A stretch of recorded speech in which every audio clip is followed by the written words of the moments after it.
नेपालमा किराँतहरूले लामो समयसम्म शासन गरेको पाइन्छ। प्रथम किराँती राजा एलेम्बरबाट सुरु भएको यिनीहरूको शासनकाल अन्तिम किराँती राजा गस्तीको समयमा आएर अन्त्य हुन्छ।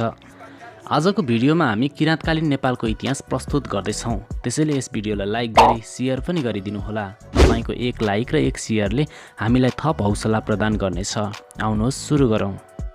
नेपालको इतिहासलाई गहन रूपमा अध्ययन गर्दा नेपालमा सर्वप्रथम गोपालवंशी राजाहरूले शासन गरेको पाइन्छ। नेपालको इतिहासमा सबभन्दा पुरानो वंशावली गोपाल राजवंशावलीलाई मानिन्छ।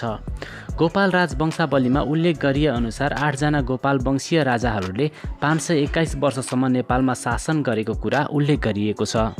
गोपाल वंशी पछाडि नेपालमा महिषपाल वंशीय राजाहरूले शासन गरे। इतिहासकार कर्कप्याट्रिकका अनुसार 3 जना महिषपाल वंशीय राजाहरूले नेपालमा 111 वर्षसम्म शासन गरेको कुरा उल्लेख गरेका छन्। भनिन्छ गोपाल र महिषपाल वंशको शासनकाल पछाडि नेपालमा किराँतकालको आरम्भ भयो। महिषपाल वंशका अन्तिम राजा भुवनसिंहलाई किराँतहरूले युद्धमा हराएर प्रथम किराँत राजा एलेम्बर राजा बने। यसरी किराँतकालको आरम्भ भएको हो। किराँत राजाहरूका सम्बन्धमा विभिन्न इतिहासकारहरूले फरक तरिकाले उल्लेख गरेका छन्। इतिहासकार राइटका अनुसार 29 जना किराँत राजाहरूले 1118 वर्षसम्म शासन गरेको कुरा उल्लेख गरेका छन् भने अर्का इतिहासकारले चाहिँ 32 जना किराँत राजाहरूले शासन गरेको कुरा उल्लेख गरेका छन्।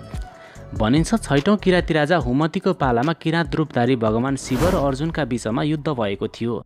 किराँतकालीन राज्य व्यवस्था राजतन्त्रात्मक थियो। उक्त समयमा राज्यलाई व्यवस्थित रूपमा सञ्चालन गर्नका लागि कुथेर, मापचोक, लिङ्गवाल आदि जस्ता न्यायिक तथा प्रशासनिक संस्थाहरूको स्थापना गरिएको थियो। किराँत राजाहरू अत्यन्तै वीर तथा पराक्रमी थिए। उनीहरू युद्धकलामा पूर्ण रूपमा निपुण थिए। विशेष गरेर धनुष बाणको प्रयोग गरेर यिनीहरू युद्ध गर्ने गर्दथे। किराँत भाषामा नेतपाको अनुवाद नै नेपाल हुन गएको बताइन्छ, जसमा नेतको अर्थ वस्तुभाउ र पाको अर्थ मान्छे हुन्छ, जसको अर्थ वस्तुभाउ भएका मान्छे भन्ने हुन्छ। त्यस्तै गरेर लिम्बू भाषामा समथर भूभागलाई नेपाल भनिन्छ। त्यसैले काठमाडौँ उपत्यकासम्म भूभाग भएकोले यसलाई नेपाल भनिएको कतिपय इतिहासकारहरूको ठम्याइरहेको छ। विक्रमजित हर्षदका अनुसार भूमध्य सागरीय क्षेत्रको मोवाइट भाषाको किरियात किल्ला शब्दबाट किराँतको नामाङ्कन भएको हो। त्यस्तै गरेर सिम्बा लेबीका अनुसार किराँतहरूको सम्बन्ध वैदिककालीन आर्यहरूसँग रहेको थियो।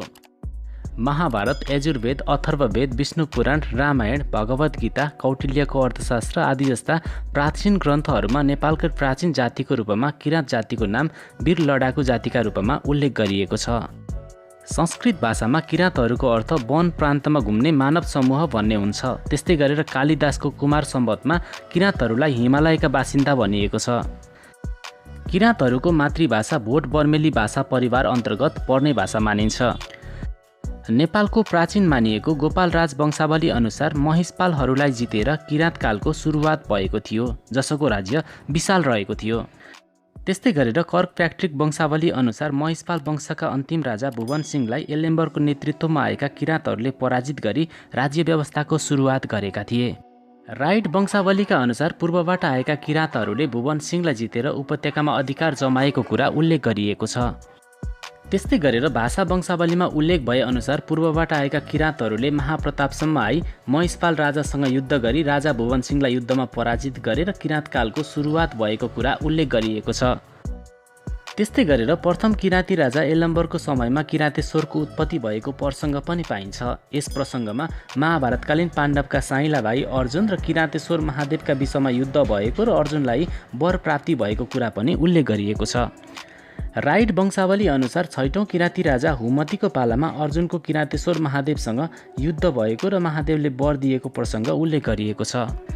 राइट वंशावलीले 7औं किराँती राजा जितेदास्तीको पालामा महाभारत युद्ध भएको कुरा पनि उल्लेख गरेको छ। त्यस्तै गरेर 14औं किराँती राजा स्तुकको समयमा मौर्य सम्राट अशोक नेपाल आएका थिए। उनले स्वयम्भू, गुह्यश्वरी र 8 चैत्य सहित अनेकौं तीर्थहरूको दर्शन गरेका थिए भन्ने कुरा इतिहासमा उल्लेख गरिएको छ। किराँतकालीन शासनकाल राजतन्त्रात्मक थियो। राज्यलाई व्यवस्थित रूपमा सञ्चालन गर्नका लागि कुथेर, सुल्ली, लिबाङ र मापचोक आदि जस्ता न्यायिक तथा प्रशासनिक संस्थाहरूको स्थापना गरिएको थियो। किराँतकालीन समाज जात जातिमा विभाजित थिएन। उक्त समयमा विविध नस्ल तथा समुदायका मानिसहरू आपसमा मिलेर बस्दथे। छुवाछुत, दास, सती आदि जस्ता प्रथाहरू त्यस समयमा थिएनन्। उक्त समयमा कृषि, पशुपालन आदि जस्ता पेसाहरू मानिसहरूले अपनाउने गर्दथे। उक्त समयमा व्यापारको समेत विस्तार भएको थियो। साथीहो, तपाईहरूलाई आजको भिडियो कस्तो लाग्यो? कृपया तपाईँको विचार कमेन्ट गर्न चाहिँ नछुटाउनुहोला। हस्त, नमस्ते।